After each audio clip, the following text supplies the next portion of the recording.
Okay, I'd like to call this meeting to order, and the first order of business we have is we've received permission from the House leaders to attend the annual conference of Canadian Council of Public Accounts Committees in Iqaluit, Nunavut. The organizing committee has set a cap of 4 members, including from each jurisdiction, including staff. I do have a letter to the Speaker with an approximate budget of $19,000, and I seek approval from the committee. Any discussion? Yes. Just want to make sure, with 4 members, we get 1 from each caucus plus you, Chair? That's correct. No. Oh, sorry.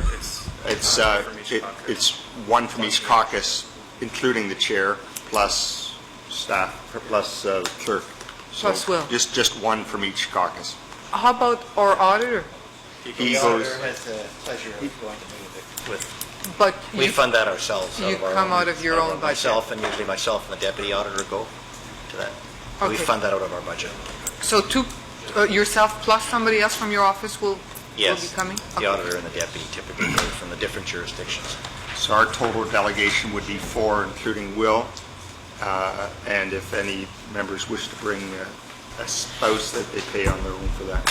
We should maybe just clarify that the way the conference works, that at some points it's split off to the legislative branch and the audit branch. So that's why we're dealing with the legislative part, which is the clerk and the members, separately from the auditors. I'm sure the auditors have, and we should also clarify that the limit of 4 delegates per province was set by the organizers Yes. of the conference. So there's nothing we can do for the legislative part plus the Just auditors. mention too, to help you out in your planning, that typically while the auditors work right till 5 o'clock on Tuesday, on the Tuesday, the members are usually done at noon, and there is, I think, a 1:30 flight out. I suspect that flight will be booked fairly quickly, so should you want to depart, you might want to book Delegate that Will to be flight on it. fairly early. The auditors will not be on that plane, I should add. Yes, and I think Will has already looked into that. So, is it, yeah, My next question is, do we make our own flight arrangement, or will you will? Will, And okay, I'll talk to your, I'll call your office. because and- I need to yeah. go from Sudbury to, Yeah. Sort of who's going from their respective party. yes. You're, So we're good. Just okay, so all in favor of that? Carried? so that we have the Okay, now we have a subcommittee report. Ms. Sandals? Yes, thank you. Your subcommittee met on Monday, June 4th, 2012, to consider the method of proceeding on the 2012 special report of the Office of the Auditor General on Ornge, air ambulance, and related services, and recommends the following. 1, that legal counsel attend future meetings as the committee may require. Any comment, discussion? Yes, Mr. Zimmerman? I think that's entirely appropriate because, we're trying to keep an eye on costs. But I do have a question for the clerk through you, Mr. Chair. Yes. What is the committee council, Ms. Flood's billing rate or billing arrangements? I assume it's a per hour. And how many hours has she billed to date? she brought her detailed billing to the subcommittee, and I don't actually have a copy of it in front of me, but there was a detailed billing that she laid out for the subcommittee members. Yeah, sorry, I didn't. Sorry, well, just let me. So, do you know what the hourly rate was? Or Off the top of my head, I do not know. could I? I can find out for you. Yes, and the hourly rate or whatever the billing process was, and the bills to date. Yeah, I'll get it for you by this afternoon. Thank you very much. Yeah, you're welcome. Okay. Any other further discussion? No, so all those Further discussion, all in favor? carried. Carried. Okay. A question if I might. Okay, we have another Okay, motion. go ahead. And Who is moving this motion?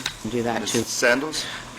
Because this is essentially on behalf of the subcommittee as well, that the Standing Committee on Public Accounts report to the House requesting that the House authorize the Speaker to issue his warrant for the appearance of Dr. Chris Mazza, former President and CEO of Ornge, before the Standing Committee on Public Accounts in room number 151, Legislative Building, Queen's Park, Toronto, at 9 a.m.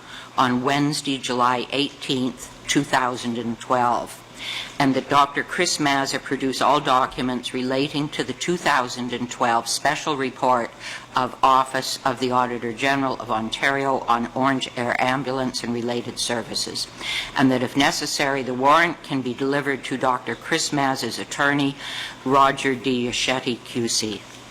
Discussion? All in favor? Carried. Mr. Cleese, you had a question? Yes, we had requested some information, specifically the financial statements from Ornge. That was now a week ago. We still don't have them. Go ahead. Actually, I'm not exactly sure what information it was that they filed with my office in the end of the day yesterday, but I did receive a binder from them, and my office is in the process of copying it right now. It was a substantial amount of paper, so we had been working on it late last night, and I know that my office is going to be working on it this morning as well, so hopefully we'll be able to get it to you guys by lunch today. Okay, thank you. Okay, very well. That's it? Yeah. So I guess we can call Trevor Kidd. Okay, so our witness for this morning is Mr. Trevor Kidd. Please come forward. Welcome, Mr. Kidd. A, it's really cold, and B, it makes a lot of noise. It's back here, yeah. I was just having trouble hearing even from across the table. If it gets too hot, we'll maybe Turn it back. If it Yeah, gets but too I hot, agree, we'll it's a little hard to hear. Welcome, Mr. Kidd, and just to confirm that you have received a letter informing you about a witness appearing before the committee? I have, thank you. Very well, and our clerk will get you to swear an oath or do an affirmation. So, Mr. Kidd, do you solemnly affirm that the evidence you shall give to this committee touching the subject of the present inquiry shall be the truth, the whole truth, and nothing but the truth? I swear. Thank you. Very well, so you have some time for an opening statement, and then we'll have the three parties ask questions. Go ahead. Thank you. Thank you for having me. My name is Trevor Kidd. I have been a paramedic for 11 years.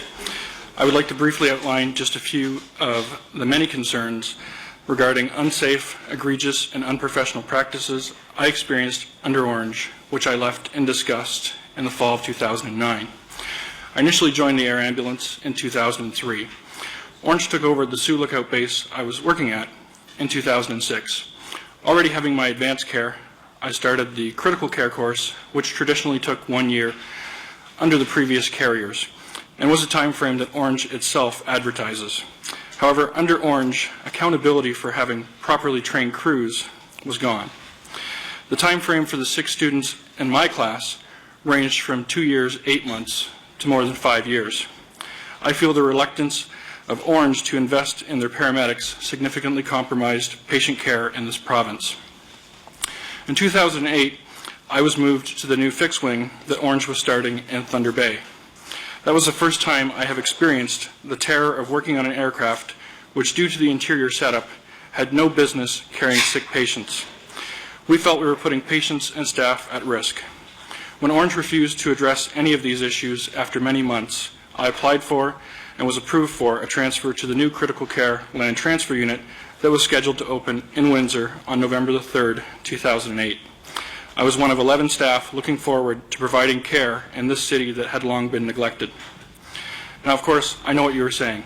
There is no base in Windsor. On that very day, November the 3rd, we were told that Windsor was not opening, that Markham and Peterborough would be opened half-time. That stunt secured Ornge millions of unearned taxpayer dollars every year thereafter. As background to the land program, Ornge received $9.4 million in startup funds for the 2006 fiscal year, and $13.2 million the following year, despite only opening a single base very late in the year. This was $23 million for essentially doing nothing. Unfortunately for Ornge, come 2008, there was finally pressure to deliver something for the money. Instead, they created a crisis. Ornge's documents to the Ministry of Finance claim that they spent $22.3 million on the land program that year. More recently, the Auditor General found that Ornge spent only $8.2 million. That $14 million discrepancy has never been discussed, explained, or accounted for, as far as I know. The Auditor General also found that year that $8 million Ornge received for the program was not spent on the land program and was not returned to the Ministry of Health. We also know that in June 2008, $8.4 million was transferred out of Ornge into the Ornge Foundation charity. 3 months later, Ornge created the crisis by not opening the bases they were supposed to. From that time on, Ornge received 70% of the originally proposed funds while delivering only 20% of the proposed crews, receiving millions of dollars every year. The executives took this windfall and ran with it. In the following months, Steve Farquhar and Tom Lepine received raises of $96,000 and $106,000 respectively. For the other execs, we know how well they, their families, and friends made out. For the paramedics involved, the story is different. Some were left commuting several hours to work, others living apart from their families, and others still with expenses which Ornge caused us to incur, which ranged up to $50,000. Ornge not only did not assist us, but their continued lies prevented us from making informed decisions which would have minimized our losses. To this day, they refuse to take any responsibility for their actions in this fraud. Since that time, Ornge has had staffing issues, the likes to which had never been seen before. When I left a year later, Sioux Lookout was properly staffed 27% of the time. Thunder Bay's fixed wing, 2%. And Moosonee, 0%. These problems have spread to Toronto and Sudbury, which for the first part of this year were properly staffed only 60% and 65% of the time respectively. Pilots and engineers are also leaving in droves, with 6 each from Toronto Island alone so far this year. Despite knowing that the control Ornge had over the air ambulance left me with nowhere else to go, I left 2.5 years ago with the goal of exposing the corruption that was already evident by that time. I kept in contact with many staff and compiled evidence of Ornge's mismanagement. Those I talked to do not feel that this nightmare is being seriously addressed to this day. The air ambulance in this province used to be among the most respected in the world. It was so high that it took 6 years of concerted effort for the execs to drive it into the ground. It will take many years for the system to be restored, but whether that respect can ever be returned, I have serious doubts. That ends my speech. However, if I may, I have asked many of those who have sent me information over the years if they would agree to allow their names to be submitted to the committee in writing under terms of extreme care for maintaining confidentiality. They unanimously said no. However, they have approved a short statement, which I can read to the committee if they desire. Go ahead. Just a second here. Yes, Mr. Zimmer. When someone comes before the committee and says, I have a piece of evidence in the nature of a statement from person X, they don't want to be identified. They won't permit themselves to be identified, but they've given a statement, and I am prepared to read in the statement on their behalf, but they don't want to be identified. If there's anything more outrageous than accepting that as a statement without giving the members here have no chance to follow up on that, to ask questions about it, to know who's the statement's coming from. That is just the unfairness of the grossest sort. That's just scandalous. So if the witness X wants to come and read the statement in or present the statement, that's fine. That's entirely appropriate. But you just can't do that, Chair. I think, yes, Mr. Cleese. Oh, look, I cannot believe what I'm hearing Mr. Zimmer say. The witness, this is not a court. This is a public hearing on the Auditor General's report on the air ambulance. We have a witness here who tells us that he is willing to respect the confidentiality of his colleagues, and who are afraid to come forward. But they are willing to share their concerns. What are we afraid that we're going to hear? That's outrageous. Well, and we'll just hear from France, please. France, go ahead. Well, I'm not a lawyer, and this is not a court of law. We know with Ornge that a lot of people that have come to the reporter at the Toronto Star, to Frank, to myself, and I'm sure to the Liberals, have said that they are afraid for their jobs. They do not want to be identified.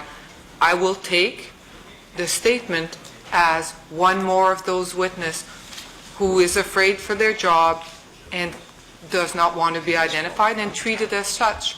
I have no problem with it. And he has qualified that statement. Go ahead. Thank you. This statement was approved by 9 people who had sent me information on more than one occasion. The front lines...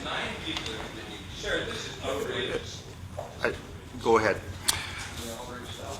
The frontline and office staff who have sent me information over the years almost unanimously remain in fear of speaking out publicly or having their names come to light. They hold this position because some of the management structure remains in place, a management structure they largely do not trust or have confidence in, because strong whistleblower protection has not been put in place, because they feel that the only people who have faced the threat of legal action so far have not been those who have committed the egregious acts that have occurred at Ornge, but instead those who have tried to bring those acts to light. Because people like Tom Lepine have left receiving praise and severance instead of going before the people of Ontario and asking for forgiveness while acknowledging that he does not deserve it. Because staff and former staff who have been harmed by this company continue to lack redress against the company that used every dirty trick imaginable to screw them over. Because they feel that the actions done so far have been to try to minimize political fallout and have little confidence that serious efforts are being made to improve patient care, safety, relations with allied healthcare providers, or providing a work environment which is positive, honest, and open. Thank you for your opening statement. Now we'll move to the opposition, and we'll do 20-minute rounds and see how much time is left out. Thank you, Mr. Chair. And Mr. Kidd, thank you for being here this morning. We're looking forward to hearing from you. You obviously did not have a good experience with Ornge. No. And from what you're telling us, many of your colleagues had the same unfortunate experience. I'd like you, if you could take some time to just give us some context for your background. You're a flight paramedic. Could you tell us where you got your training? I originally trained as a paramedic at Humber College from 1999 to 2001. I worked 2 years on land between Niagara region and Temiskaming, and then I went to air under Voyager Airways 795 in Sioux Lookout in 2003, I believe May of 2003. Ornge took over the base I was working at January 2006. I worked at that base until I transferred to Thunder Bay around February 2007, transferred to Windsor in 2008 in November, and then spent the last couple months I worked at Ornge in Peterborough. Before resigning, I completed a biology degree at Trent University, and after Mazza departed from the air ambulance, I came back, not to Ornge, but to one of the contract carriers, Thunder Airlines, in Thunder Bay. What was it that motivated you to get into the emergency care business, to get your training as a paramedic? My motivation to be a paramedic was simply, it was a job I wanted to help people, and at the time when I was younger, I didn't feel I had enough time to spend many years in school, so to be a paramedic was 2 years and I could get out working, helping people. When I had the opportunity to join the air ambulance was the best of the best. You could work with, the people who had the most training. You could see the highest level of acuity care, and it was a great opportunity. And I think at that time, anyone who could have received that opportunity would have jumped at it. The same is not true today. At what point did things start to go wrong? Can you just elaborate? Is there a specific time or time frame during which you started to see some changes? The first time that I thought there was potentially some major problems with Ornge was actually within the first year that Ornge had taken over as much of the air ambulances as they had. They had passed some kind of law which had stopped the contract carriers, the standing offer agreement carriers, from doing advanced care transfers interfacility-wise. And what year would that have been? Sorry? What year would that have been? That would have been in 2006. 2006. So the first year that they were running the air ambulance.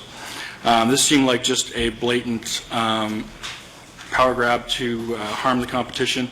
It made no sense. It harmed patient care. It left the hospitals in a situation where they had to send staff frequently with primary care SOA carriers instead of advanced care carriers, which had previously been available. Okay, I'd like to just spend a little bit of time talking about that, because you're saying that there was a definite point in time when Ornge took over a certain part of the air ambulance business, and that certain things then started to go wrong. Can you be specific about the kind of circumstances then that you as a paramedic, I'd like to hear this from your perspective as a paramedic who's actually on the front line doing the work, what kind of specific things changed in your day-to-day functions once Ornge took over? Okay.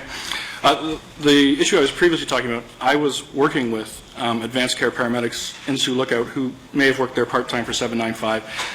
On Thunder Airlines or one of the other SOA carriers where they work full-time, they could no longer function as an advanced care carrying patients between hospitals, even though they could do that working with Ornge. There was no difference. The only difference was who they were officially working under. Shortly after that, I transferred to Thunder Bay. There were issues there with getting myself trained to the critical care level. They seemed to be delaying things because they just didn't want to put out any money to get us trained, and they had no motivation because previously carriers were fined if they weren't at the level of care they were supposed to be at. With Ornge, that didn't happen.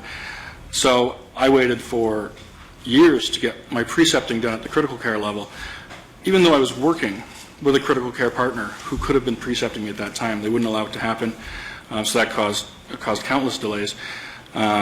Shortly after that, I was moved to the new fixed wing, which was simply not set up in any way that could safely transport sick patients. Aircraft that have advanced care and critical care, and even for the most part primary care crews, have lots of shelving units where we keep all our equipment. At that aircraft that Ornge set up in Thunder Bay, the fixed wing they set up, we had all of our equipment stuffed into large bags sitting on the second stretcher. Whenever you needed anything, you had to search through bags trying to find the equipment, hope when you found it that it was still good. Chances are it wasn't sterile anymore, bags were ripped open, all kinds of stuff. So you would be desperately searching for something you needed to assist the patient, and you'd have to try to find it, and you'd have stuff strewn over the floor. It was just a mess. So you as a paramedic are going through this duffel bag looking for whatever you need there. Vital equipment, yes. What did you do about that? I mean, did you talk to your superiors about that? And if so, to whom did you bring those concerns?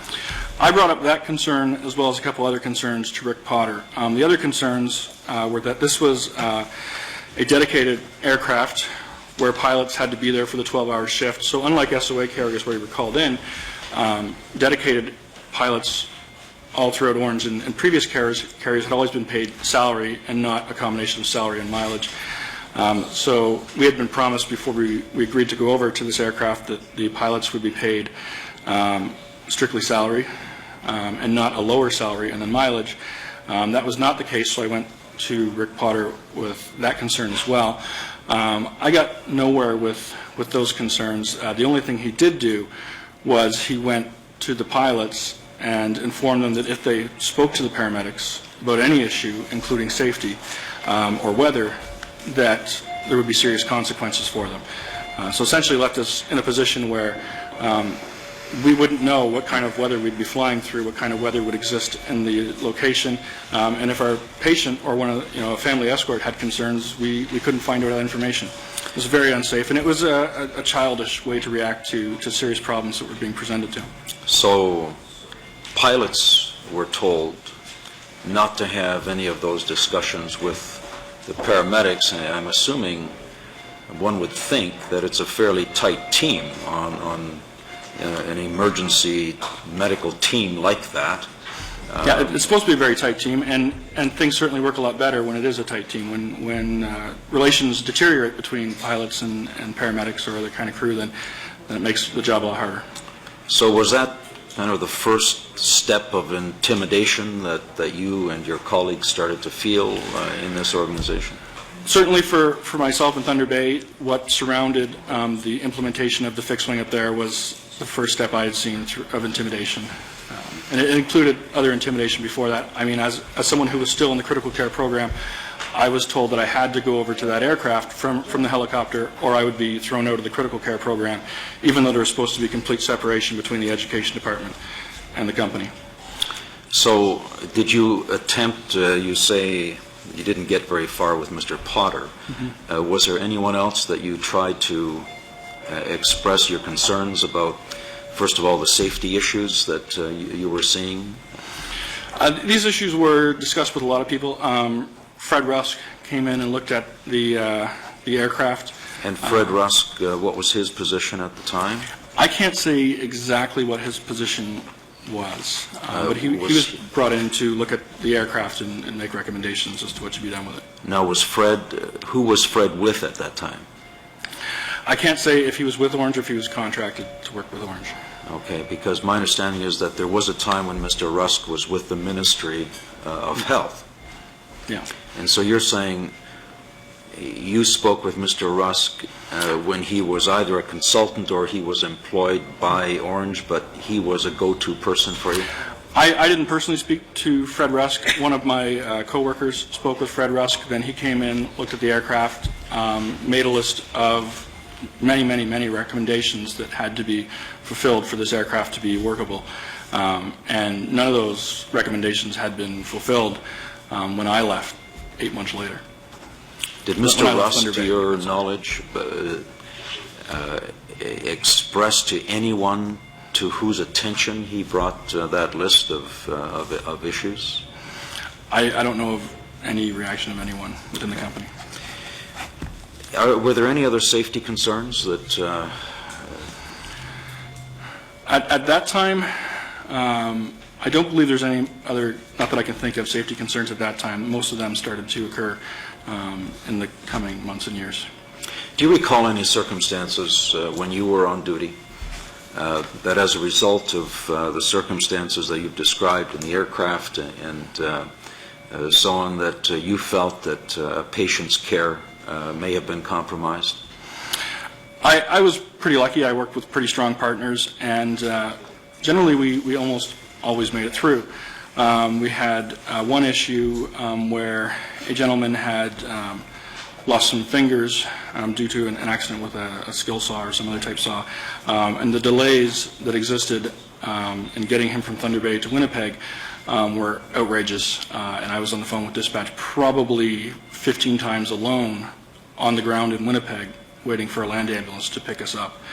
That land ambulance was finally sent and had been sent code 1 instead of code 4, or whatever their similar coding system was in Winnipeg. We've had a lot of discussion over the last number of weeks throughout the course of these hearings regarding circumstances that involve downstaffing, either not enough pilots, not enough paramedics. You've raised the issue of dispatch, and could you elaborate on what took place at the communication center there, and what did you notice a change? Again, I'd like to get a sense of before and after with the advent of the Ornge regime. Was there any noticeable change on the dispatch side of the operation? Yes, there was. I mean, dispatch is a tough job. I've never worked it, but I can guarantee it is a tough job. So, I mean, things have never been completely smooth, and you can't expect, things to run perfectly when it's that kind of complicated position. But the level of training that was required for people to be working at dispatch deteriorated under Dr. Mazza, and you could see the difference. I mean, you could be talking to a call taker who simply didn't know a lot of the medical terms, what was going on, and didn't know what questions to ask when they initially talked to the hospital. So how you can properly dispatch air ambulances around the province when you don't have a firm grasp on what's going on medically is very difficult. On the pilot side, my understanding is similar things have happened. I don't have enough knowledge on the aviation side to be able to actually comment on that, but that's what I've been told. Okay. I'd like to get your sense of what is happening out in the field today. You haven't been there for a while. You left for the reasons that you've indicated. But you say you continue to stay in touch with your colleagues on the front lines. It's no secret what's taken place at Ornge. It's no secret that there are some serious issues, and we have yet to determine exactly what all of the reasons are. But what we do know is that there continue to be numerous incidents where, for one reason or another, when a call goes out, the Ornge Air Ambulance cannot respond. We continue to hear about issues at the dispatch side. I've heard about an event this past month where the dispatcher lost the helicopter. The dispatcher actually called the home of the pilot to see if he was there, and his wife answered, who happened to know that he was on a call. Somewhat distressing for her. I think it speaks to the point that you're making about the lack of qualification of people who are actually on the front lines doing some of this work. No fault of their own, but it gets back again to training. Mm-hmm. I continue to hear from the minister, we hear from the minister all the time, that the minister insists that in her conversations with frontline people, paramedics, pilots, she tells us, that they're fully supportive of what the government is doing and that all is going well, that they feel secure with the direction that Ornge is going. Can you comment on that? Is that what you're hearing as well? Not at all. When it comes to aircraft engineers and pilots, we have the numbers that show these people are leaving in droves. So obviously they don't have confidence in the way the system's going. For paramedics, they don't have as easily of opportunity to leave. If paramedics, if Ornge didn't have basically monopoly over people with higher training in this province, paramedics would have left en masse in 2008, in 2009, in 2010, in 2011, this year. Most of them want to work somewhere else, but there is no place in this province where they can work somewhere else. They feel that the problems haven't been dealt with. They want whistleblower protection to be put in place. Most of them I talk to feel that we will not receive this whistleblower protection, strong whistleblower protection, until everything has blown over. And at that point in time, it's too late to be able to testify. The people that I talk to that work on the helicopters feel that these helicopters just shouldn't be used for air ambulance in this province. They don't feel they're the appropriate helicopters. They feel that they're very difficult to work on. They tell me that as they're loading and unloading patients, they lose intubation tubes, they lose IVs. That's very critical, and that never happened on the previous aircraft. We used to be able to unload the stretcher off the helicopter under the Sikorsky's in seconds. It was very quick. If you needed to, you could do it in 10, 15 seconds, 30 seconds if you weren't in a rush. People tell me that it can take 10 minutes to unload these stretchers in this helicopter.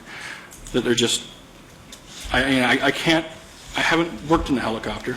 I haven't actually even seen the interior of the helicopter. So I don't know exactly what they're going through. But there's enormous frustration with the people that I talk to with these new helicopters. There's enormous frustration with the organization. They're frustrated that some of the people who they feel shouldn't be there are still there. And of course we know that the pilots and the engineers can much more easily just leave with their frustrations and go work somewhere else where they don't have to deal with these kind of issues. So how much? Could I have 5 and I'll tack it on? Certainly, go ahead. Obviously what you're saying is very disturbing because it deals with patient care. Yeah. And I'm not a paramedic, but I can only imagine that if it takes 10 minutes to extricate a patient from a helicopter, that could very well be a life and death issue. We would like to think that there are competent people there now in senior management positions who are addressing these issues so that they get dealt with. You're telling us they persist, even since Mr. McCurley's been there, and you mentioned that there are still some people there who should not be there, in your opinion. I don't want to put you on a spot, but can you give us a sense of who, in your opinion, is still in a senior management position there who isn't doing their job and maybe is not qualified to? I have a list that I can submit if people would like. Okay. We'd appreciate that.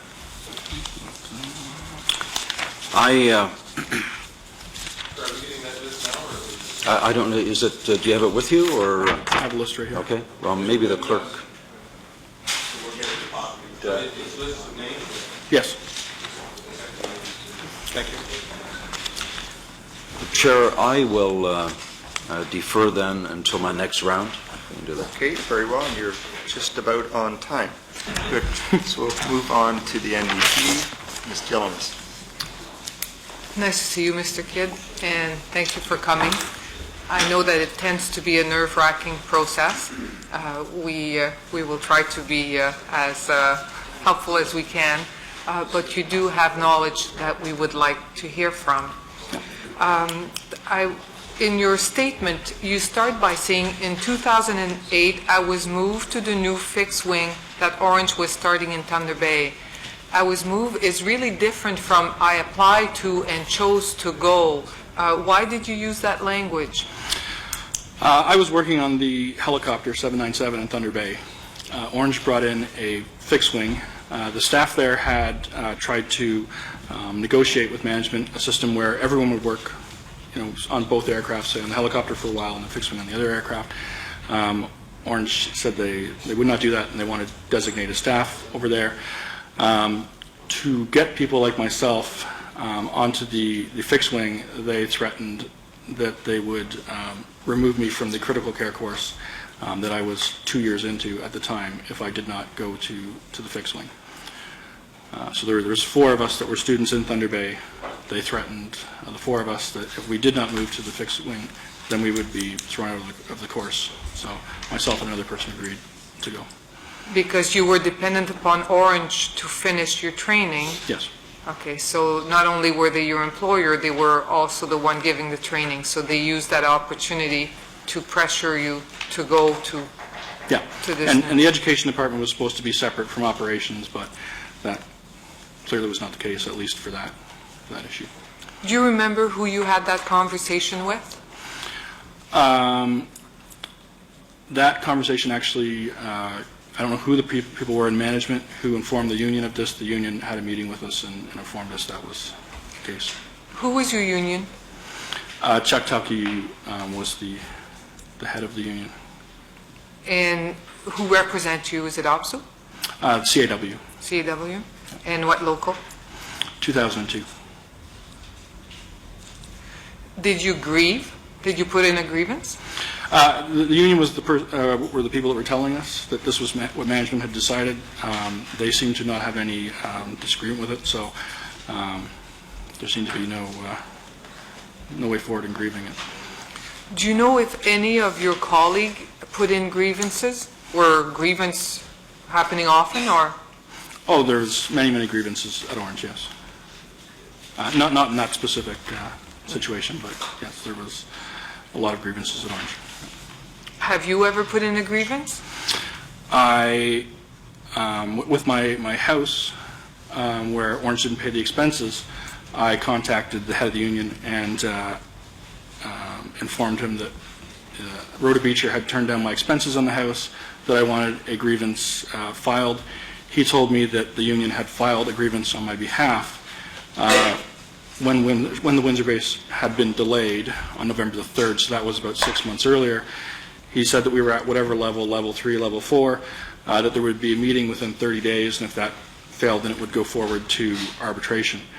I was in contact with him with text messages about the 30-day meeting, which he said resolved nothing and that we were moving forward.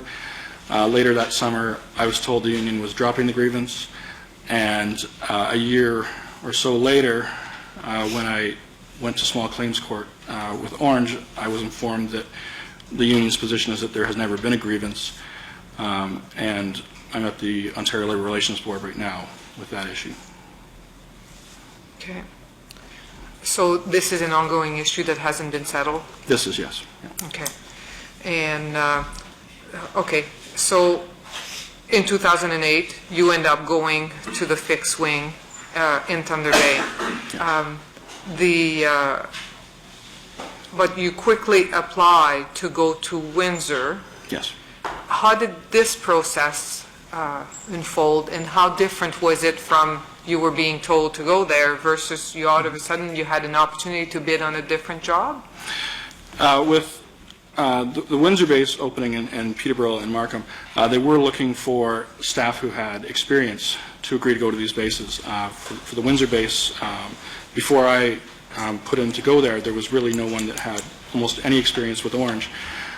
So they were looking with someone who kind of knew the ropes.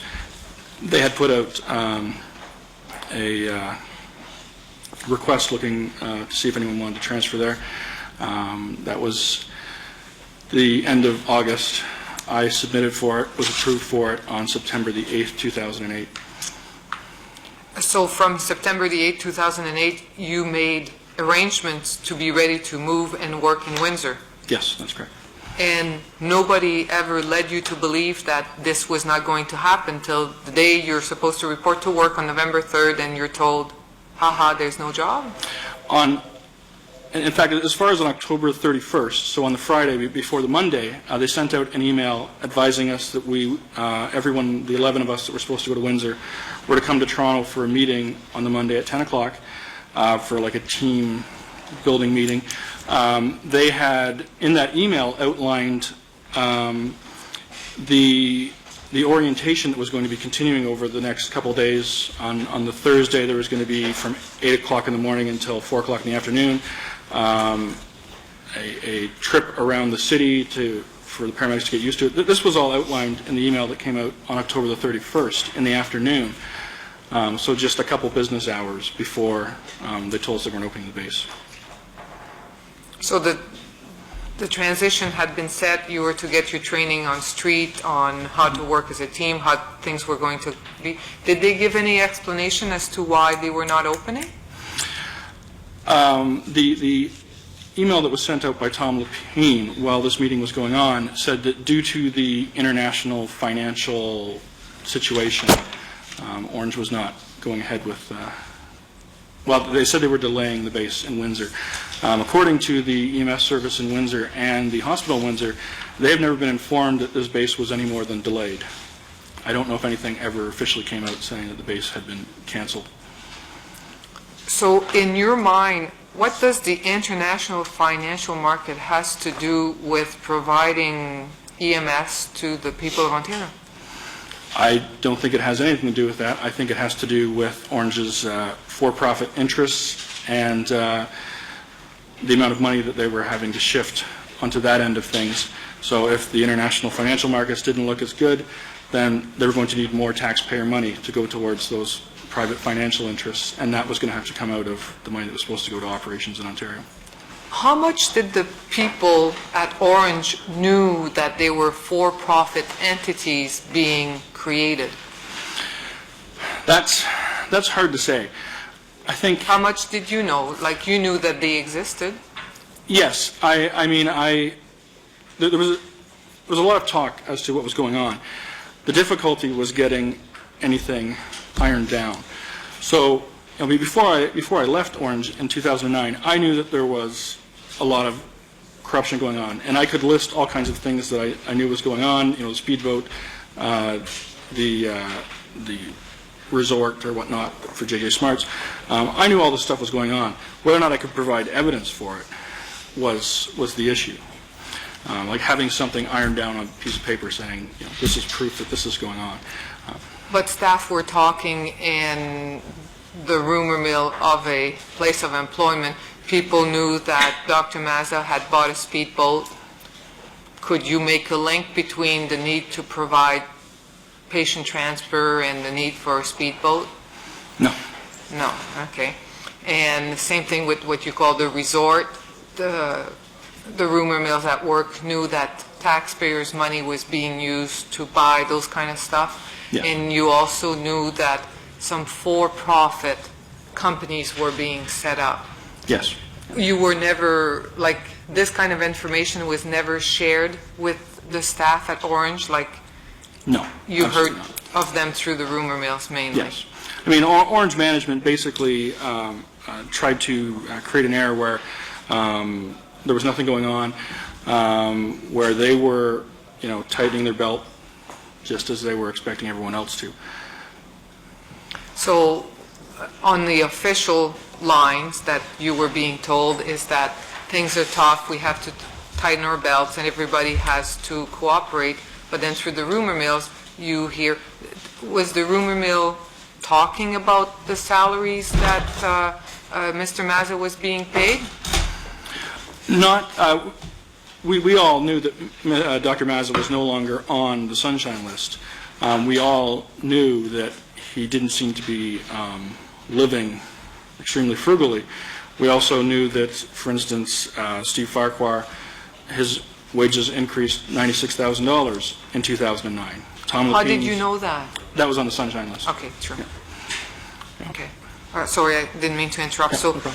So you knew that Dr. Mazza was no longer on the Sunshine List. You knew by his action that he was being well paid. Yes.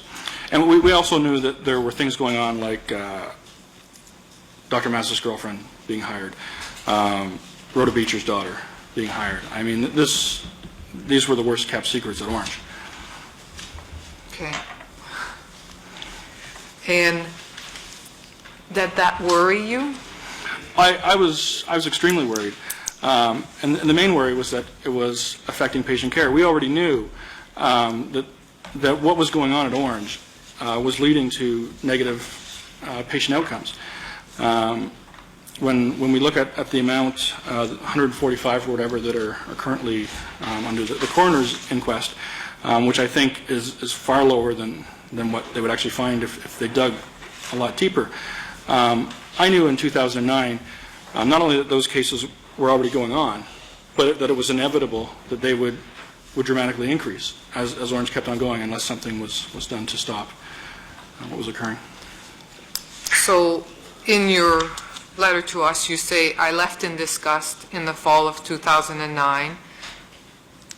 I kind of know what you were disgusted about, but could you put it out for the record? You left, you were disgusted about what? I was disgusted about several things. First of all, the way we had been treated in Windsor and the lack of redress there. But at the same time, I had discussed with the partner I was working with in Peterborough, who was also from Northern Ontario like I was, that if patients started to die in Northern Ontario, that I had to leave. And of course, things have progressed to being short-staffed everywhere, but at that time, the major staffing issues were in Northern Ontario. I put in my 2 weeks' notice after I had talked to a couple people at Ronacall and was pretty sure that if this patient in Northern Ontario, a teenager from Northwestern Ontario, did not die because of Ornge, which it probably appears as though she would have died anyways, that had she been in a situation where she could have survived, Ornge had robbed her of that chance simply by not having aircraft properly staffed, of their own aircraft in Northwestern Ontario, also by not having standing offer aircraft properly, staffed as advanced care anymore, and by simply not setting up the crews in a timely manner. And this patient died after waiting several hours for an aircraft that simply should have been there. So you see what's happening, you're disgusted about the whole thing to the point where you decide to leave. This is a major decision. Did you ring the alarm bell in any ways? I had, between the fall of 2009 and the fall of 2010, I had contacted a couple journalists and discussed things that were going on. That didn't get anywhere, and I felt that chances are the problem was with me and that I simply couldn't provide the kind of information that would have got them started. I no longer believe that was probably the case. It was simply a case where at the time I left, Ornge had developed and maintained this Mother Teresa-like in the media. Image, yeah. Ornge had this image that was, of this incredible organization that had saved the air ambulance from the brink of disaster, which was the opposite of what had actually happened. The air ambulance was functioning, not perfect, but very well before Ornge took over, and Ornge was driving into the ground. So you had to overcome the situation where you knew the media had this sterling image of Ornge. At the same time, the information that's come out about Ornge is crazy. And when you went and you talked to someone about what was going on, you had to try to really downplay it, or you worried that they would dismiss you as being crazy. I mean, the way these stories have come out in the media has allowed people to get used to the things that were going on there. But if you just went and talked to someone and you said, these are the things that are going on at this organization that has this great reputation, nobody would believe you. My father also talked to some people. I felt that he was in a better position to talk to certain people than I was. He talked to people within the Ministry of Health. He also talked to David Ramsey before he left office on more than one occasion. Just for the record, I know your dad is the mayor, but you may want to put that on the record. Okay. My father is the mayor of Timiskaming Shores. So the mayor of Timiskaming Shore knew of the situation because he's your father and you had shared. He went to the Ministry of Health and explained what was going on. He knew about the boats. He knew about... I can't say what my father discussed with them. I certainly had told him these things that were going on. Of course, he knew about my own situation there. I know that he talked to Kevin Finnerty, who I believe is communications with the Ministry of Health. Kevin Finnerty, communications with the Ministry of Health, and Malcolm Bates, who I believe is Director of Emergency Health Services for the Ministry of Health. He talked to another woman who had previously been at the Ministry of Health, but she had moved on to another ministry at that time. So, do you remember her name? I have it written down here somewhere. And you said your father also went to his own MPP, who was David Ramsey at the time? Yes. Okay. Do you know if any of them followed up? Just Sylvia Shedden was the woman who spoke to me. She advised him to speak to Malcolm Bates. Okay. And then, both of us had talked to John Vantoff after he came into his position. As far as I know, I don't see anything that was done between Malcolm Bates or David Ramsey or Kevin Finnerty. So, just to clarify, you said that you yourself also talked to some of the people in the ministry, or only your father? Well, only my father talked to people in the ministry. Okay. Except for trying to ring the alarm bell with the media, did you try to tell somebody else of what was going on?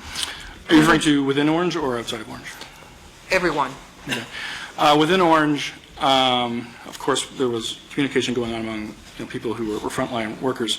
Going anywhere above that, I don't think anyone would have attempted to do. I mean, nobody was going to go to Steve Farquhar or Tom Lapine, those kind of people. I had...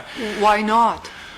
Well, I mean, I think we all knew what kind of reaction we were going to get. I mean, I don't think we would have got a response anyways. I had contacted Steve Farquhar about the land program and what had happened there probably 4 or 5 times between leaving phone messages and email messages, and never got a response from him at any point in time. We of course had managers that were at a lower level, so they, I would assume, heard the same things we did. Some of them were people that you wouldn't approach about any kind of problem. Other of them were people that, I mean, if they had felt there were problems, they would have just been let go anyways. So you felt that if you had gone to a manager to explain, and that manager had taken your case up as to what is going on here. Spending money on a boat might not have been the wisest thing to do. Maybe we should have spent it on patient care. They could have lost their job by speaking out. I think they would have. I mean, there was enough lower management that had, been fired for any number of reasons that I think would have happened. I mean, I did go to Rick Potter about, legitimate safety issues on the aircraft, and I saw what reaction that had got. People were And that reaction was that he dismissed you? He not only dismissed me, but then, he went to the pilots, told them that they could not communicate with the paramedics, and made the aircraft less safe than it had been before. Okay. Does a specific example of a lower-level manager being dismissed come to mind when you think about the culture and what you saw, heard, and lived through? I mean, Robin Lavoie was the regional operations manager in Thunder Bay. I can't say for sure if he was dismissed or left, but he had certainly come close to losing his job when he had complained a bit about Ornge firing some of the office staff they had. Like in Thunder Bay, we had Donna Watts. They were brought down to Toronto, these staff from each base, and were told that their assistance was no longer required. He had also talked to one paramedic about a situation where Ornge was providing discipline towards that employee, and he said that he completely disagreed with what was going on, but that if he said anything, he would no longer be working there. And thank you, and we'll move on to the government now. Who would like to ask questions over there? Yes. Mr. Maridi? Thank you very much, Mr. Chair, and thank you, Mr. Kidd, for appearing before this committee. Mr. Kidd, do you currently work for Thunder Air? Yes, I do. Can you tell us a little bit about the detail of the work you did for Ornge when you were working for Ornge?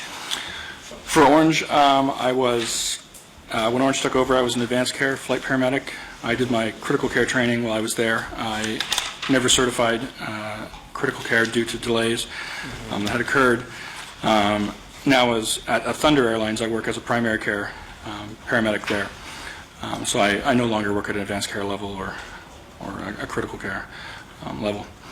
At some point in time, Thunder Air may be allowed to start doing advanced care transfers again, and if that's the case, I would look at getting my advanced care back. When you were working for Ornge, whom did you report to? Who was your supervisor there? My immediate supervisor when I was in Sioux Lookout was Ron Laverty. In Thunder Bay, it was Robin Lavoie, and Peterborough, it was Jeff Cars. And what was your position at Ornge? What positions did you hold? I was an advanced care flight paramedic. I was a preceptor of advanced care flight paramedics, and I was a critical care resident. In Thunder Bay on the fixed wing, I was the most senior paramedic there, but I don't think that makes any difference for your position there. How long did you work for Ornge? I worked for Ornge from, I believe, January 6, 2006 until, I would say, early October 2009. So about 3.5 years. Yeah. When did you leave Ornge? Sorry, when or why? When did you leave Ornge? I left Ornge early October 2009. 2009. Do you know a gentleman by the name of Bob McKee, who's the president and owner of Thunder Air? Yes, I know Bob McKee. Yeah. Okay, he's your boss now, I guess. Yes, he is. You work for him. He's also director at the Air Transport Association, I believe. Yes, as far as I know, yes. When Bob appeared, Mr. McKee appeared before this committee, he expressed his frustration about his company losing business when Ornge Air was created. What do you think about his statement? I believe the statement is absolutely correct. And what I believe was the fall of 2006, Ornge changed the situation where prior to that, standing offer agreement carriers, such as Thunder Air, could do advanced care transfers between hospitals. Ornge removed that ability from to do that, which left staff from hospitals going along with primary care aircraft, and led to companies like Thunder Air needing to lay off advanced care paramedics. and left really the province with far, far fewer advanced care aircraft than had existed before and took over. When Ornge Air is created, apart from Thunder Air, did other agreement carriers, they were also affected by lost business, basically? Yes. As a competition? Yeah, most of the previous carriers have left either due to finances or not wanting to deal with Ornge. Voyager Airways, we used to have the dedicated contracts for the fixed wing, but they also had some standing offer aircraft. They no longer have anything to do with the air ambulance. I can't say exactly what their decisions were for making that, but I know that they were not happy with the direction Ornge was taking the air ambulance in this province. Well, Mr. McKee said that he lost business as a result of the creation of Ornge Air. How much do you think his business lost in terms of revenue? I can't make a comment about that, but I would be pretty sure that it was significant. It's expensive to run air ambulance, and you're already buying all the equipment you would need to run advanced care, and then when that's pulled out from under you, you've still incurred all these costs, and now you're no longer generating revenue from it. So could it be millions? I would think so, but I can't say for sure. Have you read the Auditor General's report? Yes. Oh, you have. Do you agree with the Auditor General that our government needs to strengthen the oversight framework and also bring legislation to the Parliament? So can you please repeat that? There was a little bit of noise in the background. Would you agree with Auditor General's suggestion that we needed to strengthen the oversight on our performance agreement with Ornge?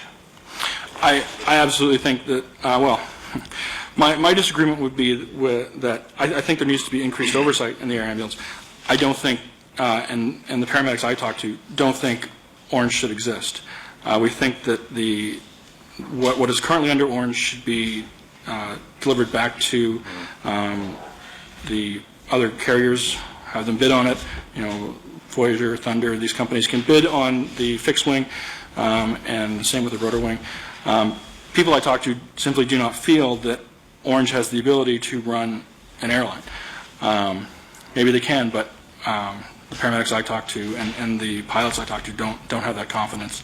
Everything seemed to go wrong as Ornge moved more and more into the system. Whether or not things can be improved by better regulation and better oversight, but I still think there's a problem with Ornge running the aircraft. I just don't think that. I don't think it makes any sense. Are you aware that our government amended the performance agreement with Ornge and also brought legislation to the House with regard to Ornge? I've been told that these things occur, but I haven't read any of the legislation. I haven't read the performance agreements. I can't say exactly what they're saying. Would you agree that government's oversight on Ornge should be similar to our oversight on hospitals? I'm not very aware of exactly what the oversight is on hospitals. I would say that the oversight on the air ambulance has to be much higher than it was. I mean, for several years, Ornge, for the land program, had Ottawa running 24 hours and Peterborough and Markham running 12 hours. That was 20% of the crews that Ornge was originally supposed to be set up, and they were receiving 70% of the originally proposed money. I think that the strong oversight wouldn't have allowed that to happen. And strong oversight would have said, when Windsor was shut down, why did this happen and where's the money going? And if the oversight was there, I don't see the evidence for it. Earlier you mentioned, Mr. Kidd, that you would like to see whistleblower protection. Our government brought the Bill 50 to the House, basically mentioning one of the items on the bill is whistleblower protection. Do you think that all parties should support this bill? I haven't actually read the bill. I can't say what whistleblower protection that provides, whether it's strong enough. I think that would have to be some kind of independent counsel who has expertise in whistleblower protection to provide, any foresight on that. if you think that that clause on whistleblower protection is adequate from your point of view, do you think that all parties should support the bill? If there's strong whistleblower protection, I'm not a politician. I don't know what all is in the bill. I can't say anything. I don't know if it's possible to support a certain clause. I don't know. I'd like to see very strong whistleblower protection. How it gets there, I don't know. Well, thank you very much, and No I'm going problem. to pass it to Mr. Zimmer. Thank you, Chair. Do you know Trevor Harness? I know Trevor Harness briefly. Okay, did you work with Trevor Harness? Well, it depends on what manner you mean. I worked at Ornge at the same time he was at Ornge. Did I work with him under any of the stuff he was investigating? No. I know that Trevor Harness had an investigative team. I didn't have that, and I didn't want to be part of a broader investigation. I just had a couple people I talked to frequently, and they provided the kind of information. What did you, when you worked with Trevor Harness at Ornge, how did you work together? Well, he was at the dispatch center, and I was working as a flight paramedic, so I knew of him. I've never met him, so we just, we're one of hundreds of people working in the same organization. So you said in your earlier statement that you left Ornge, quote, left with a goal to expose corruption. Is that correct? Yes. And what were the first steps in your reaching towards that goal of exposing corruption? Well, over the years, I've compiled evidence, or simply lines of I know this was going on, but I might not have evidence of it. So everything I found that was going on that either was. And did you make notes and keep a record of your work that you? I have notes that I have in a document. I sent Frank Cleese a document last April, I believe. That would have been 25 pages or so that had hundreds of points, maybe not 100, probably 100 points. You sent that to Mr. Cleese last year, and it was about 25 pages plus? Yep, 24, 25 pages, I would say. Do you have that document with you today? No, I don't. Would you share that document with the rest of the committee members so we can all? Yes. All right. And this is the clerk, so you can share that with him. Yep, I will email him.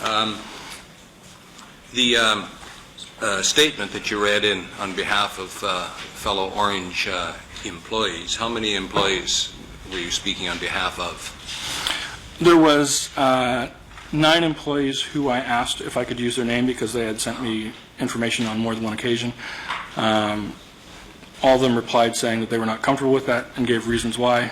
So I put together a statement. I sent that to them all, asked if they approved of the statement or not, or if they wanted any changes made to it.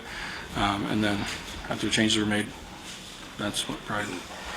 And do you know why they don't want their names disclosed? They feel that there are still people working high up within Ornge who they feel repercussions from if their names come out. They don't feel that whistleblower protection has been provided yet. Were any of those names disclosed in the 25-page document that you released to Mr. Cleese? I can't say for sure, but I'm pretty sure that there was no names on that list. Would you share those names privately with other members of this committee, including Mr. Cleese?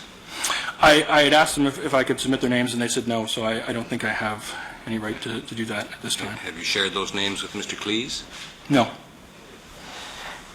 So the list that the document that you provided here that you gave to the clerk, and he's made photocopies for us, and the document says, the frontline staff who I talked to state that they do not feel that this organization can move forward until the following people, in alphabetical order, left over from the Ornge corruption days are terminated.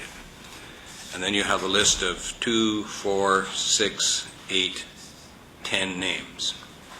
So the frontline staff who gave you those names, are any of those frontline staff members of the, are on the same list of your statement that you read in on their behalf? Yes. No, the names that are on the list are names that were provided by more than one person. Most people who provided names would be included in these. The frontline staff that gave you this list of names. Yeah. Can you give me their names? The frontline staff that gave me those names are the same people. Well, one of the... What same people? Same? The same people who I had been talking about who did not want their names brought forth. Okay. The one other person I talked to on this issue was Trevor Harness. So he provided names, but they were already names that I had. All right. On the list. So the names on your statement that you read on behalf of those people that don't want their names disclosed, they in turn have given you a list of 2, 4, 6, 8, 10 names. And the names are Jeff Cars. What does he do? I don't know what Jeff Cars' position is right now. He was the regional operations manager when The next name is Wade Durham. What does he do? I believe he is the regional operations manager in Thunder Bay. The next name, Steve Farquhar. What does he do? He is head of operations, I guess. Jim Feely. What does I don't he do? actually even know who Jim Feely is.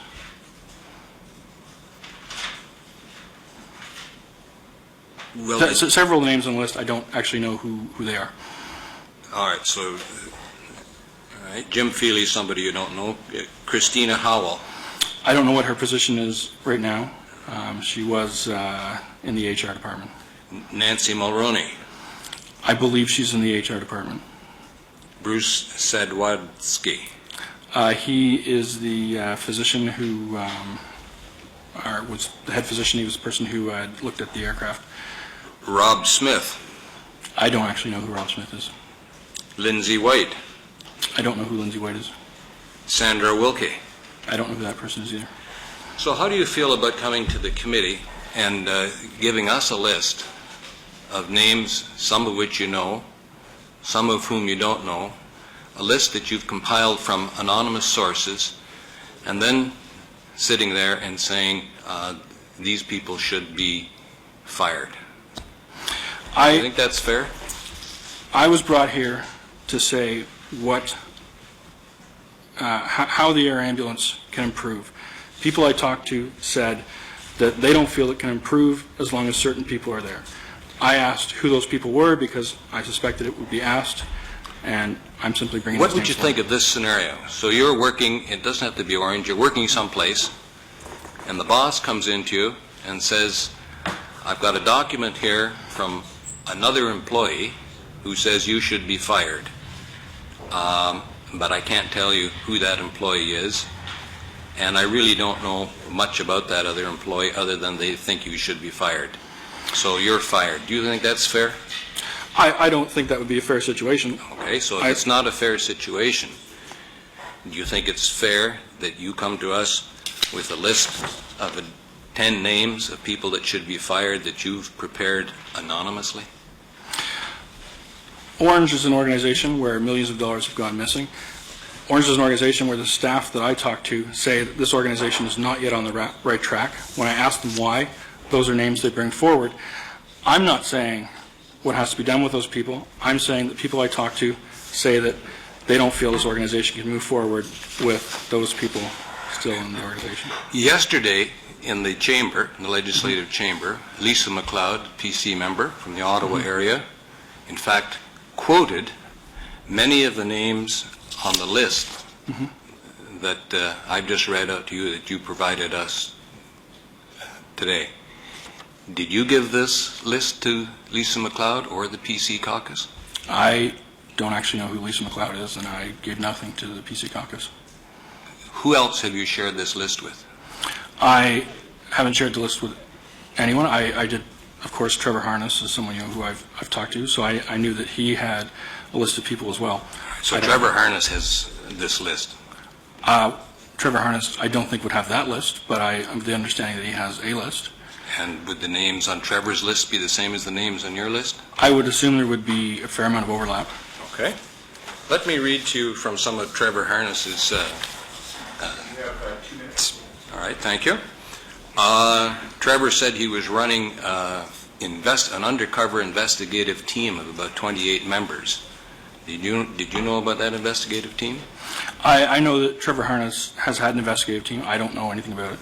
Did you know that Trevor Harness was of the view that Kevin Donovan, a reporter at the Toronto Star, and Paul Bliss, a reporter at CTV, at least from Trevor Harness's point of view, were on his investigative team, but they did not really know they were on his team? I mean, I've watched Trevor Harness's testimony. I can't speak for Trevor Harness. I can say that I sent information to Kevin Donovan and to Paul Bliss. I wasn't someone who initially contacted them. After initially contacting a couple of journalists, I waited until MPs or journalists started talking about Ornge, and then I would contact them.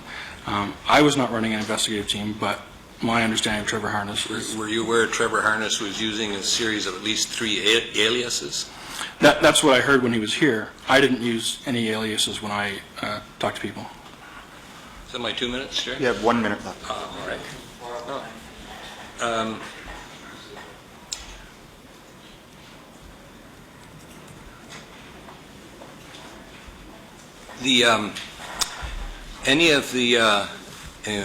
How many employees at Ornge are you aware of that have filed grievances with their union about issues at Ornge?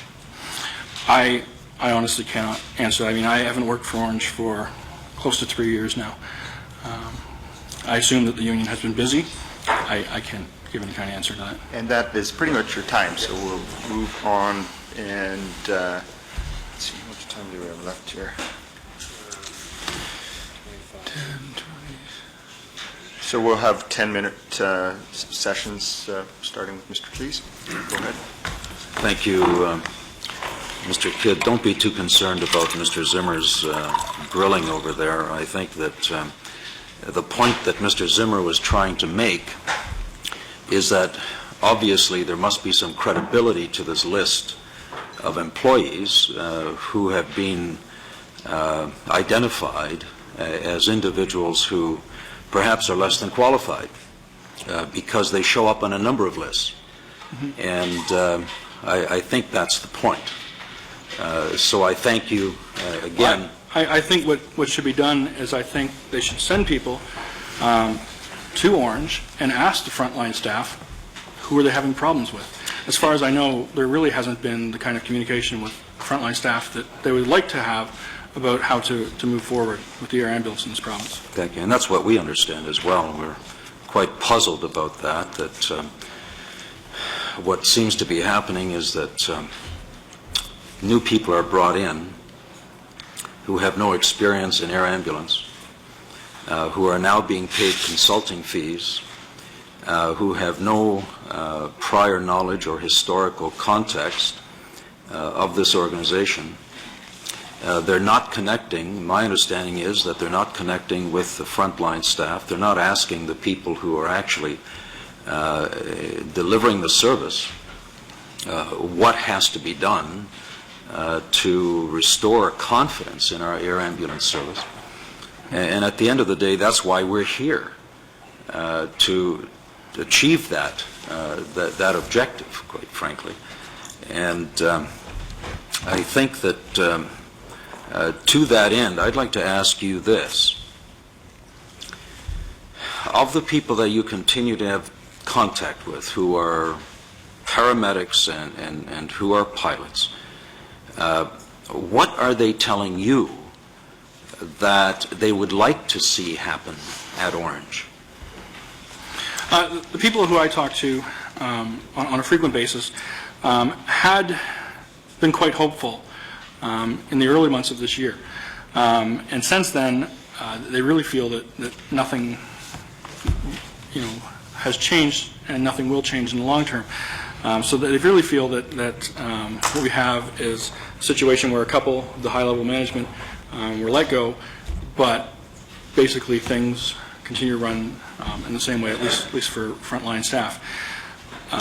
They say that people I talk to generally say that as long as the helicopters are there, and these are helicopters that they just don't feel are in the long-term interests of this province, The fixed wing, the Pilatus, they also don't think was an appropriate aircraft for this province, especially in the north. It's a single-engine aircraft. It's not quite as large as the previous aircraft were in the interior. So, for instance, and Sioux Lookout, where you carry a lot of mothers who have just delivered, there's not enough room in the aircraft for both a patient and an incubator, which we had always had room for before. And most people I would say everyone I talk to simply believes that as long as Ornge still exists, problems will still exist. Thank you. Mr. Moridi made reference to legislation and this whistleblower protection clause that's in this legislation. I have it here, and I think that we asked a copy be given to you. On page 4, under section 7.7, it refers to the whistleblower protection. What's interesting about this piece of legislation is that it talks about providing whistleblower protection to anyone who has disclosed information. Then you see under subparagraph A, anything that's been disclosed to an inspector, an investigator, or special investigator in connection with the designated air ambulance, and then anything that's been disclosed to the ministry. Isn't it interesting that what this whistleblower protection excludes is anybody else? Mm-hmm. So there's no whistleblower protection in this legislation to someone who happens to go to their MPP, someone who happens to go to a reporter, someone who happens to go perhaps even to their employer or a fellow colleague. And yet we hear that, lo and behold, we have this great whistleblower protection in this document. We wanted to get a select committee established here that would have had, as part of its terms of reference, very strong whistleblower protection for people who you've referred to in your testimony, who are frontline employees, who would like to come here so that Mr. Zimmer wouldn't have to go on a fishing trip to determine or to try and undermine your credibility or anyone else's who's coming here to say, we've talked to employees and frontline paramedics and pilots so that they could come themselves. This government refused. Why did they refuse to give us that whistleblower protection? And Mr. Kidd, what we're concluding is they don't want to hear the truth. They don't want, and I think you were absolutely right. The conclusion, as you've drawn it, that employees have come to is that they're trying to minimize the political fallout. And that certainly is what we're seeing.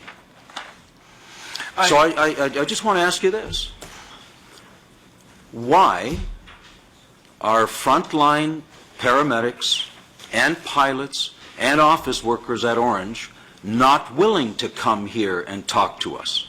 Why? Well, I think there's a couple reasons. A lot of people had tried to get a lot of information out for a lot of years.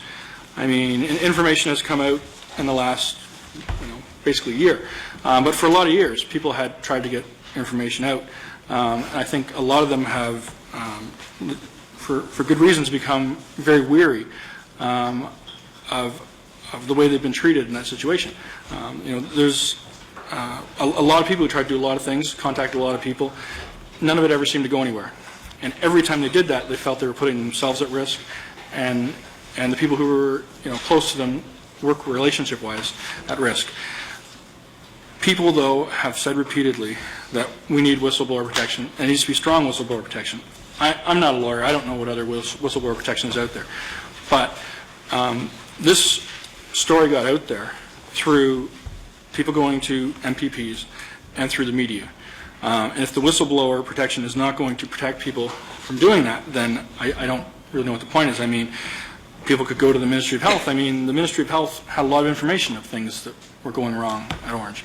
And the Ministry of Health had to have known what happened in the land program for years and never did anything about it. They had to have known what was going on, with the finances.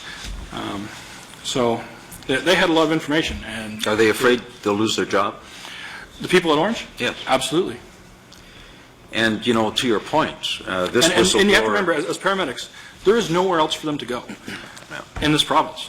So, if there's a chance of them losing their job, it's not a case of, I can come forward here and just go work for somebody else. Ornge has made sure there's no competition in this province for people that are highly trained as paramedics. Mr. Kidd, interesting, this whistleblower protection has about 5 clauses that relates to anyone who gives the Ministry of Health information. The fact is, we have all kinds of evidence that employees brought information to the Ministry of Health at various levels. And guess what? The Ministry of Health did nothing. Apparently you don't need whistleblower protection if you give the Ministry of Health information, because nothing's going to happen anyway. So the issue here, what we should have in this legislation are consequences to civil servants and managers of departments who don't respond to information that they get. That's what we need. We need accountability, not only on the part of civil servants, but on the part of the Minister of Health, who also didn't do anything about the information that she received. And so I think I'll wrap up. I just want to say, Mr. Kidd, thank you for having the courage to come. It's extremely disappointing to see how you've been treated, not only by the previous management of Ornge, but the fact that the current management of Ornge and the current Ministry of Health knows your circumstances and the way that you have been treated, and you have experienced financial loss as a result of that, and they leave you out there to fend for yourself. Highly unfortunate. Thank you very much, Mr. Cleese. Move on to Ms. Gillens. Thank you. I want to come back to what we were talking before my turn ended. And you touched a bit about it when you responded to Mr. Cleese, that basically the Ministry of Health had a lot of info. They had info about the land ambulance. They had information about the financial transaction. So what do you base those statements on? Well, we know from information that's come out, we know there was the 145 incidences that are currently being investigated by the coroner, or have been investigated by the coroner. I assume all those had to go through the Ministry of Health. The Ministry of Health knew where money was supposed to be going. They were the ones who, when Ornge didn't pay, or didn't use $8 million for the land program in 2008, 2009, allowed Ornge not to pay it back and to shift it wherever else they wanted to. A lot of things had happened, and either the Ministry of Health was incapable of doing anything to stop Ornge from doing what they were doing, in which case I don't know what the Ministry of Health was there for, or they were capable of stopping what they had to have known was going on, in which case they knew something wrong was going on and did nothing when they could have. I would say that I tend to agree with your analysis of the situation. Coming back to, you've left in disgust in the fall of 2009. You were bound and determined that you were going to ring the alarm bell and let people know. One of such ways to reach out was through your father, who happens to be an elected official.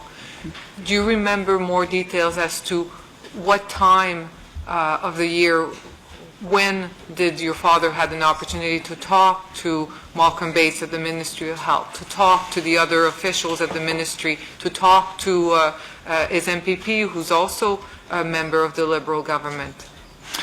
He would have talked to David Ramsey either probably in the spring of 2009, and then probably again a year later. So spring of 2009 and spring of 2010? I would suggest that's probably accurate, yeah. Okay. How about his conversations with some of the people of the Ministry of Health? You mentioned Malcolm Bates. You mentioned, sorry. Malcolm Bates would have been June or July 2011. Shedden would have been sometime before that because she directed him to Malcolm Bates, so probably not too far long before that. Kevin Finnerty, my father, ran into at a conference sometime in the last maybe 6 months. Was sitting at the same table as him and started to bring up issues with Ornge. Kevin Finnerty asked my father to email him his concerns. My father did. So there was actually written correspondence where your father put in writing to Kevin Finnerty what was wrong with, what he perceived as what was wrong with Ornge? I would say, especially with Kevin Finnerty, the information was already coming out about Ornge. I would say he probably just discussed my specific situation with Kevin Finnerty. Okay, so when was the date again that your father met with Kevin? It was sometime in the last 6 months. I can't say for sure. After it hit the papers or before? This was when it was in the papers, yes. After it hit the paper, okay. Can I just jump in and ask you some questions about the land ambulance? You indicated that, and this is corroborated by page 26 of the Auditor General's report, that in 2006, $9.4 million were given, and then a following $13 million were given for 07, 08. The performance agreement was amended to allow this money to be used for land transfer, or for ambulance transfer, that's by land. You indicated that the money was used for nothing. It looks like the Auditor General also found some discrepancies. What can you add to that in terms of finding out what happens? At the end of the 2007-2008 fiscal year, it would have been almost $23 million that Ornge had received for the air ambulance. They had only opened up Ottawa late in that second fiscal year. I think they'd done 43 transfers or something at that time. So essentially, 43 land transfers for $23 million at that time. The next year, according to the Auditor General, they received $16.2 million. They spent $8.2. But in the Ministry of Finance document, Ornge claims that they spent $22.3 million that year. This is what they claim to the government that the land service cost them in 2008, 2009, when according to the Auditor General, they spent $8.2 million. That's $14 million that is out there in the middle of nowhere as far as I'm concerned. And do you have any first-hand knowledge about what was going on in terms of how many transfers were being done by land?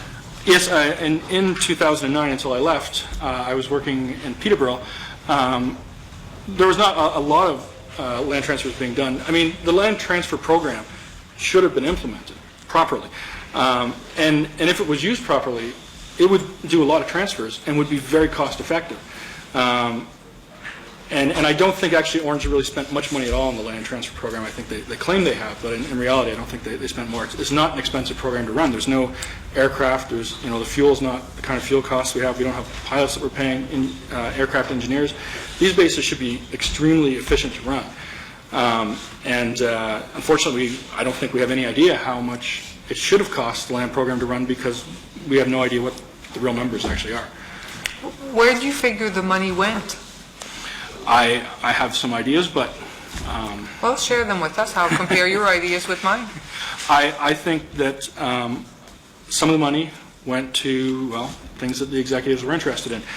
We know that $8.4 million was transferred out of Ornge into the Ornge Foundation charity, which then I assume was distributed to the for-profits in June of 2008.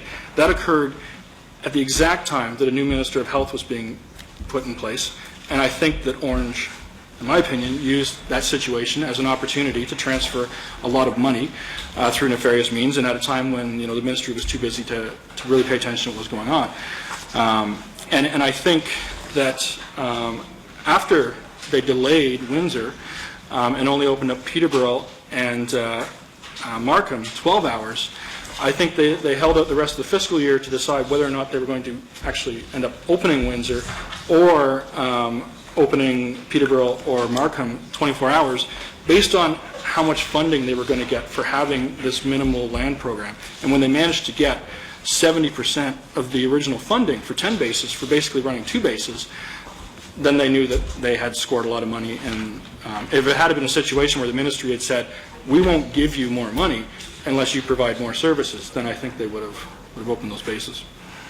Really? So the intent was really how much money can we get out of the government without the government asking us for accountability.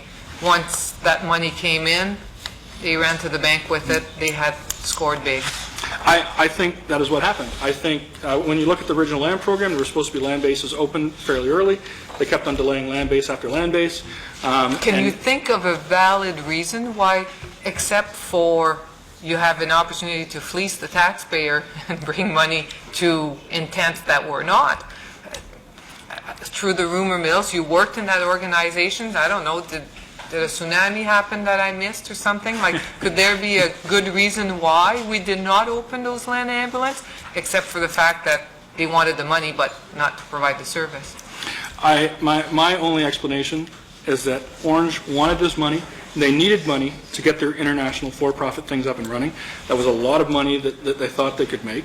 But they managed to, well, they didn't manage to, but they were attempting to start it without providing any of the capital. And as you know, the Sunshine List shows, after the Windsor base was delayed, Steve Farquhar got a $96,000 raise. He was the person who was supposed to be in charge of this. Tom Lapine, who was also supposed to be in charge of this, got a $106,000 raise. Jeff Cars and Christina Howell, who were also in charge in some manner of the land program, have both been promoted in some way since then. I think that they delivered what Ornge wanted them to deliver, which was basically nothing. So what Ornge wanted them to deliver was for the Ministry of Health to transfer more of the taxpayers' money to Ornge so that they can pursue their for-profit venture. I would say for-profit ventures and other things like the money for, J Smarts and other things, or motorcycles, that kind of stuff. Yeah. You have 30 seconds. So as far as you're concerned, the base would have been useful, should have been open, the money was there to do this. None of this happened because the Ministry of Health looked the other way, continued to float the money, and the money went to anything but robust, strong ambulance bases. Yes, and this has had significant consequences. I mean, 5 of the patients or the victims for the coroner's investigations are from Windsor, 3 of them children. It's an area of the province that is not receiving much for services and should have been receiving services and was entitled to it. And they were never given an explanation. And according to the hospital and the EMS services down there, they were never told that this base was canceled, simply that it was delayed. And we are out of time there, so we'll move to the government. And Mr. Zimmer? How much time do I have? You have 10 minutes. Thank you. Go ahead.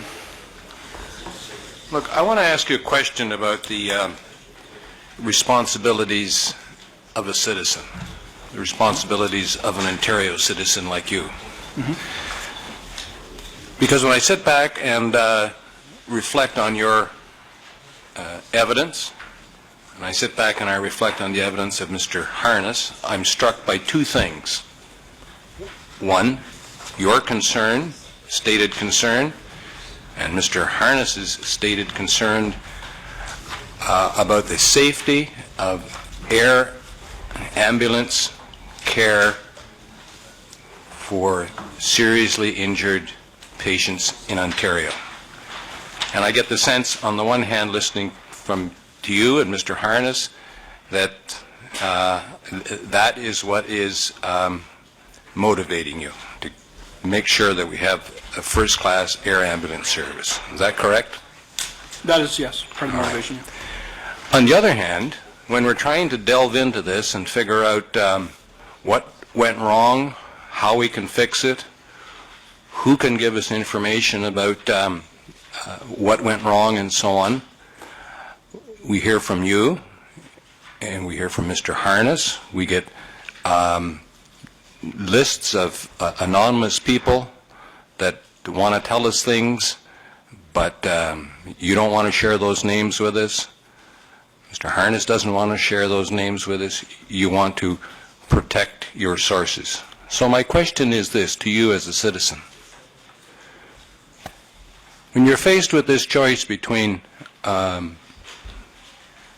doing what's best for the air ambulance service and fixing it and getting to the bottom of it, and yet you don't want to share some of that confidential information and confidential names who might help us with that, and you opt to protect your source.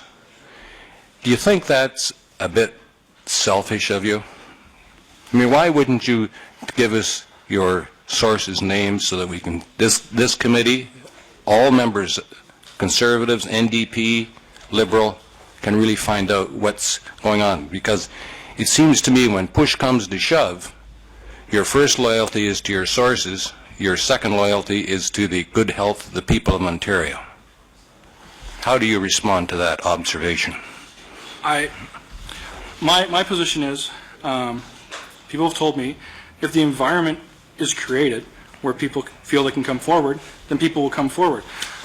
I don't feel that I'm in a position to put forward people's names who brought me information at risk to themselves.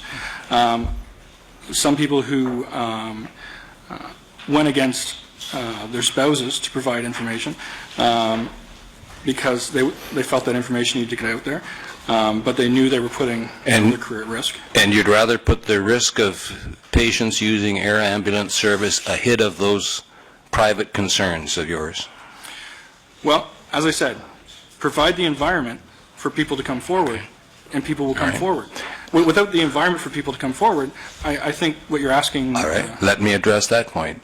Did you receive the letter? You know that anything that you say here in front of this committee, you've got absolute immunity from. Do you know that? Yes. So nothing can happen to you as a result of anything that you tell us today. And nothing can happen to any of those anonymous people on your various lists and on Mr. Harness's list. Nothing can happen to them arising out of anything that they tell us when they're sitting in that chair. Do you know that? I know that, but I think that... Okay, wait, just, you know that, do you? Yes. All right. So, Mr. Zell. All right. All right, thank you. I mean, it's a bit of a misstatement of immunity. Immunity doesn't work that way. If people's names are provided, I mean, their employee might do something. We can't protect against their employees doing something. If their names are presented, the public may do something. Immunity doesn't work that way. I think there's a bit of a misstatement in terms of the concept of... Thank you for that clarification, and we'll continue with your... I gather from your evidence that most of your anonymous names are members of a union. Most, but not all, yes. All right, and they've got all the protections that unions provide. In fact, you've been through a mediation and arbitration and grievance process yourself. I haven't been through the process yet, but the process is underway. You know how the system works. Yes. So you've got protections here at this committee. You've got protections in your workplace through your union. So given all of those protections, I don't understand why, on the one hand, you and Mr. Harness say that your principal concern is the safety of Ontarians using air ambulance, and yet when it comes to disclosing your anonymous sources, you opt to protect them. The situation is that we have created an entity, Ornge, which controls people's certification, which is their employer, which is their educator. Ornge controls every aspect of that, things that used to be separate. So their careers are dependent on many facets within Ornge, and they feel that their positions are at risk. And their careers trump the safety of Ontarians who are going to use they'd rather protect their careers than help us root out the causes of the difficulties at Ornge. Well, as I said, most of them don't have a lot of confidence that what is being done is to root out everything at Ornge. Most of them feel that what has been done is to just make enough changes that they can get by and say there were some small problems with Ornge, they were fixed. Are the report that you prepared or the document that you gave Mr. Cleese of 25 plus pages, are there names in that report? Names of sources? No. No.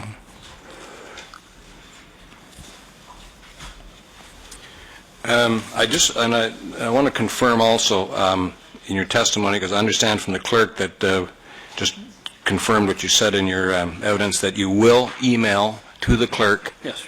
the report, the document that you sent Mr. Cleese of Yeah. some 25 It was probably 24, 25 pages. All right, just bear with me for a second here. Have you worked with Mr. Bloom? Mr. who? Bloom. I don't believe so. Do you know who Mr. Bloom is? No. All right, thank you. Other questions? Okay, well, thank you very much for coming before the committee this morning. Appreciate you taking the time to do so. So we are recessed until 12:30.